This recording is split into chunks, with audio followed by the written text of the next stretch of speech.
ছোটবেলা থেকেই ঘুরতে যাওয়া আমার ভীষণ প্রিয়। পরিবারের সঙ্গে পাহাড়, সমুদ্র অনেক জায়গা দিয়ে ঘোরা হয়েছে, কিন্তু কলকাতা শহরটা ঘুরে দেখার আনন্দটা যেন একেবারেই আলাদা। কারণ আমার কাছে কলকাতা শুধু একটা শহর নয়, একটা আবেগ, একটা ভালোবাসার নাম। আর সেই ভালোবাসার শহরটাকে যদি নিজের ভালোবাসার মানুষের সঙ্গে ঘোরা যায়, তাহলে তার সৌন্দর্য যেন আরো অনেক গুণ বেড়ে যায়।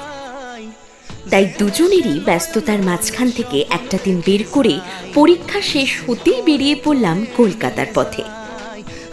সকাল প্রায় 11টা নাগাদ আমরা পৌঁছে গেলাম ম্যাট ক্যাফে হলে। সেখানে গিয়ে যেন ইতিহাসের পাতাগুলো চোখের সামনে জীবন্ত হয়ে উঠল। কলকাতার ঐতিহ্য, বাংলা সাহিত্য, সংস্কৃতি, চলচ্চিত্র, প্রতিটি দেওয়ালে যেন একটা করে গল্প বলছিল। সবকিছু মন দিয়ে দেখলাম, অনেক ছবি তুললাম। আর আমাদের দুজনের খুনসুটি, হাসি ঠাট্টা আর একটু আধটু ঝগড়া, সবটা মিলিয়ে মুহূর্তগুলো আরও সুন্দর হয়ে উঠেছিল। আর একটা জিনিস তো কখনো বাদ যায় না, আমার ডান্স ভিডিও শ্যুট। যেখানেই যাই ও সবসময় আমাকে নতুন নতুন জায়গায় নাচের ভিডিও শ্যুট করতে উৎসাহ দেয়। তাই ওর কথা রাখতে আমরা আরও কয়েকটা শ্যুট করলাম। ম্যাট ক্যাফে হলে ঘোরা শেষ করে আমরা চলে গেলাম এর কাছেরই একটা রেস্টুরেন্টে। টেলিফোন অফিসের সামনেই এই রেস্টুরেন্টটা।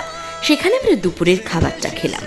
খাবারের স্বাদ, সেখানের পরিবেশ আর ওদের ব্যবহার সব মিলিয়ে আমরা দুজনেই কিন্তু খুব ভালো একটা সময় কাটালাম। খাওয়া শেষ করে মাত্র 5 মিনিট হেঁটেই আমরা পৌঁছে গেলাম মিলেনিয়াম পার্কে। তখন প্রায় দুপুর 3টে, তাই রোদটা বেশ ছিল। একটু বিশ্রাম নিয়ে আমরা গঙ্গার ধারে বসে রইলাম। ধীরে ধীরে বিকেল নামতে শুরু করলো।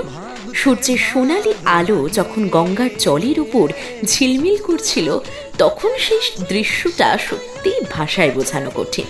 সামনে হাওড়া ব্রিজ, দূরে হাওড়া স্টেশন, আর মাঝখানে আমরা দুজন। গল্প করতে করতে কখন যে সময় কেটে গেল টেরই পাইনি। তারপর আমরা চলে গেলাম প্রিন্সেপ ঘাটে।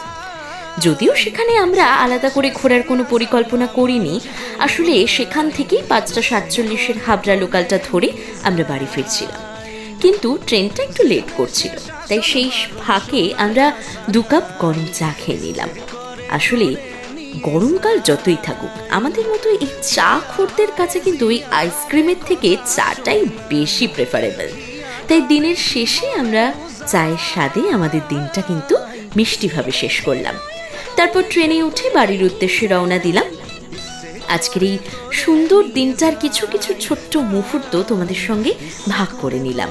এভাবেই আরও নতুন নতুন জায়গা, নতুন নতুন গল্প আর সুন্দর সুন্দর মুহূর্ত নিয়ে খুব তাড়াতাড়ি আবার দেখা হবে। তাই আমার চ্যানেলের সঙ্গে কিন্তু অবশ্যই থেকো।